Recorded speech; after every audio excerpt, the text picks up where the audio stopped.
Hello students, आप सबका एक बार फिर से स्वागत है एमजी पॉलीटेक्निक के यूट्यूब प्लेटफॉर्म पर। ये अप्लाइड मैकेनिक्स का लेक्चर नंबर 2.6 है ना। इससे प्रीवियस वाला जो लेक्चर था 2.5, तो उसमें हमने क्या चीज़ें डिस्कस की थी बच्चों। जो मेन टॉपिक था वो था रेक्टेंगुलर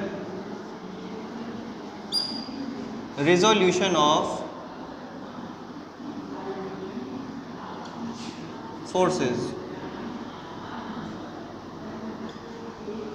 यानी कोई भी फोर्स कोई एक एंगल बनाता हुआ एक्सर्ट हो रहा है किसी बॉडी पे, से एंगल थीटा, ठीक है। तो ये जिस लाइन से एंगल बना रहा है, यानी बेस लाइन से जितना एंगल बना रहा है, तो वो बेस लाइन और उसके एक परपेंडिकुलर लाइन, इस पे इसका इस फोर्स आर का रिजॉल्व पार्ट होता है, ठीक है। हमने इसको कैलकुलेट किया था, तो ये फोर्स जो बेस लाइन पे आ रहा था यानी एक्स एक्सिस पर आ रहा था, वो आता है आपका आर कॉस थीटा, ठीक है। और जो परपेंडिकुलरली जा रहा है वो है आर साइन थीटा, ठीक है बच्चों। यानी कि अगर एक फोर्स एंगल थीटा पर लग रहा है तो बेस लाइन हम लोग मान लेते हैं एक्स एक्सिस को, ठीक है ना। यानी एक्स एक्सिस पे इस आर फोर्स का जो कंपोनेंट एक्ट हो रहा होता है, लग रहा होता है, वो आर कॉस थीटा के मान के बराबर होता है। और उसके विपरीत जो परपेंडिकुलर लाइन होती है उस पे जो मान होता है कंपोनेंट का, वो आर साइन थीटा होता है, ठीक है ना। ठीक, इसमें एक चीज़ें आपको ध्यान देने वाली बात यह है कि आर कॉस थीटा और आर साइन थीटा हम लोग यहीं और यहीं क्यों लिखते हैं, ठीक है। यानी सिर्फ एक्स एक्सिस पर ही आर कॉस थीटा या वाई एक्सिस पर ही आर साइन थीटा क्यों लिखते हैं, ठीक है। तो मैं इसका सबसे एक शॉर्ट ट्रिक बता दे रहा हूँ आप सबको, जिससे आपको हमेशा याद रहेगा, कोई कन्फ्यूजन नहीं रहेगी, ठीक है। आपको बस ये देखना है कि कोई भी एक फोर्स है, ठीक है, कोई भी फोर्स है, तो वो सीधी लाइन से, यानी ये एक सीधी लाइन बन गई जो कि एक्स एक्सिस है, और दूसरी सीधी लाइन बन सकती है ये जो वाई एक्सिस है, ठीक है। अगर इस फोर्स का इस लाइन के रिस्पेक्ट में एंगल दिया हुआ है, तो जो लाइन थीटा एंगल को जोड़ती है वो कॉस थीटा मल्टीपल में जाती है, फाइन। ये लाइन देखिए, ये लाइन जो है थीटा को जोड़ नहीं रही है, इसलिए ये साइन थीटा में चली जाएगी। आप यहाँ देख सकते हैं कि आर का जो कंपोनेंट था, जो एक्स एक्सिस में एक्ट हो रहा है, लग रहा है, तो उसका मान कितना था, आर कॉस थीटा, ठीक है। और साथ साथ ध्यान देने वाली बात यह है कि इस एक्सिस पर ही सिर्फ थीटा एंगल ज्वाइन कर रहा है फोर्स को, इस वाले वाई एक्सिस को ज्वाइन नहीं कर रहा है। तो ये बिल्कुल एक थंब रूल है आपको याद रखने के लिए कि जब भी कभी कोई भी एंगल थीटा किसी लाइन पर एक्ट होता है या टच करता है, तो वो उस फोर्स का कॉस थीटा वाला कंपोनेंट हो जाता है, और उसके विपरीत वाला क्या हो जाएगा, साइन थीटा, ऑटोमेटिक, ठीक है। अब अगर मान लीजिए सवाल इस तरह से आ गया कि एक फोर्स है F, ठीक है, ये तो आपकी हो गई एक्स एक्सिस, फाइन। ये जो बनेगा आपका ये वाई एक्सिस। इस बार इस केस में अगर थीटा यहाँ से न कैलकुलेट करके यहाँ से कैलकुलेट कर लिया गया, यहाँ से मान लिया गया, तो अब आप बताइए, जो शॉर्ट ट्रिक हमने बताया था उस हिसाब से कॉस थीटा वाला कंपोनेंट किस तरफ जाएगा, वो उसी तरफ जाएगा जिस एक्सिस पर एंगल थीटा जुड़ा हुआ है। यानी कि अब यहाँ पे आप देख रहे हैं कि वाई एक्सिस से जुड़ गया एंगल थीटा, यानी अब ये वाला जो पोर्शन है वो कॉस थीटा का चला जाएगा। कौन से कॉस थीटा का, जो फोर्स F है, यानी F कॉस थीटा, ठीक है। और इसके विपरीत बच रहा है एक्स एक्सिस, यानी ये हो जाएगा F साइन थीटा। बातें समझ में आ गई।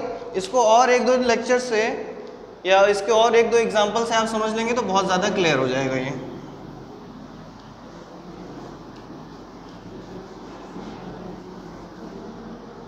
चलिए देखिए, जैसे मान लीजिए एक फोर्स है जो यहाँ से उत्पन्न होकर नीचे की ओर जा रहा है, ठीक है।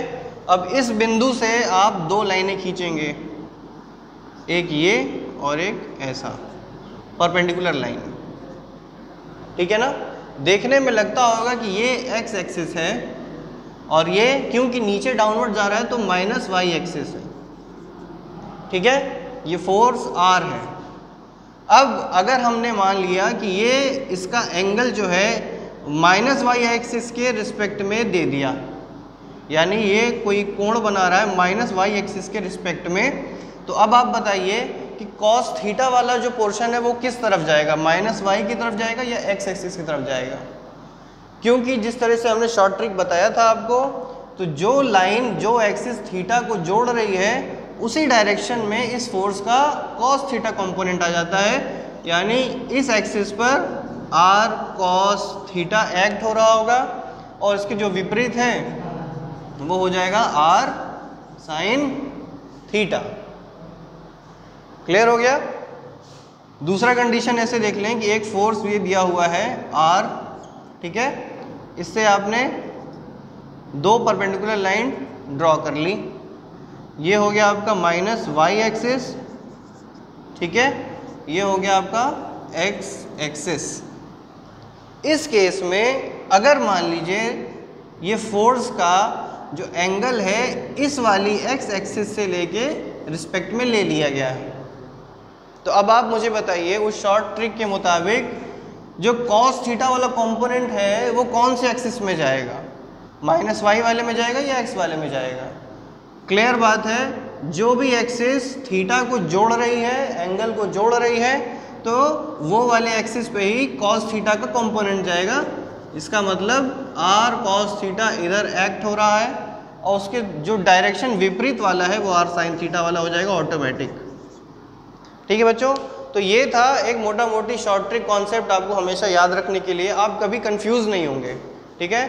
कभी भी टेढ़ा मेढ़ा फोर्स अगर बना दिया और उसका अगर आपको कंपोनेंट निकालना हुआ तो आप कभी भी इसमें कंफ्यूज नहीं होंगे, गलती नहीं करेंगे, ठीक है बच्चों। तो अब देखिए एक नया टॉपिक आता है इसमें, उस नए टॉपिक में आपको क्या पढ़ना है, आइए इसके बारे में थोड़ा डिस्कशन कर लेते हैं।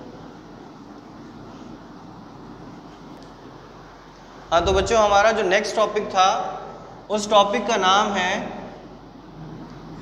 Resultant of coplanar concurrent force, coplanar concurrent force. अब कोप्लेनर कॉन्करेंट फोर्स क्या होता है इसके बारे में हम लोग डिस्कशन कर चुके हैं। कोप्लेनर के मतलब सारे फोर्सेस एक प्लेन पे ही लग रहे हैं, कॉन्करेंट का मतलब कि सिर्फ एक पॉइंट से ही उत्पन्न हो रहे हैं, ठीक है। यानी कि अगर मान लीजिए कि जैसे हमारे पास ये ब्लॉक है, ठीक है, इस ब्लॉक में यदि दो फोर्स लगा करते थे F1 और F2, F1 और F2, तो इसका रिजल्टेंट तो हम लोग बहुत आसानी से निकाल लेते थे, बिल्कुल बीचों बीच एक लाइन ड्रॉ करके। ये तब का कंडीशन था जब दो फोर्सेस एक्ट हो रहे हैं। अब आप यहाँ देखिए F1 और F2 क्या है आपस में, कोप्लेनर है क्योंकि सेम प्लेन पे बना हुआ है और एक पॉइंट से उत्पन्न हो रहा है, यानी कि ये कॉन्करेंट फोर्स भी है, ठीक है। यदि एक ब्लॉक पर दो या दो से अधिक फोर्स लग जाएं तब आप उसको कैसे कैलकुलेट करेंगे, यही आपको पढ़ना है, resultant of coplanar concurrent forces.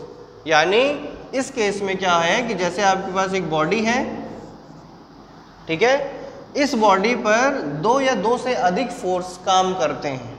जैसे एक फोर्स यहाँ काम कर रहा है, ठीक है, F1, एक फोर्स ऐसे काम कर रहा है F2, एक फोर्स ऐसे काम कर रहा है F3 और एक फोर्स ये काम कर रहा है F4। जिस तरीके से दो फोर्स काम कर रहे थे तो दोनों की डायरेक्शन में बॉडी मूव ना करके रिजल्टेंट वाली फोर्स के डायरेक्शन में मूव कर रही थी। अब यदि अगर हम लोग दो की जगह चार फोर्स लगा दें तो अब आपको रिजल्टेंट निकालने को कहा जाएगा। तो कैसे निकालेंगे, यही चीज़ सीखना है, resultant of coplanar concurrent force में। ठीक है बच्चों, तो ये जो टॉपिक है इसके बारे में हमने आपको समरी दे दिया। नेक्स्ट लेक्चर में जब भी आपका वीडियो लेक्चर तैयार होगा तो इसमें हम लोग देखेंगे कि किस तरीके से resultant of coplanar concurrent force बनाया जाता है। आई थिंक इससे पिछले वाली लेक्चर्स में आपको किसी भी तरह की कोई परेशानी नहीं आई होगी। यदि आपको कोई परेशानी उत्पन्न होती है तो आप मुझसे सीधा संपर्क कर सकते हैं व्हाट्सएप के ज़रिए से। ठीक है, हम उसके हल के बारे में फिर विचार करेंगे। ठीक है बच्चों, तो आपसे मिलते हैं अब फिर नेक्स्ट लेक्चर में।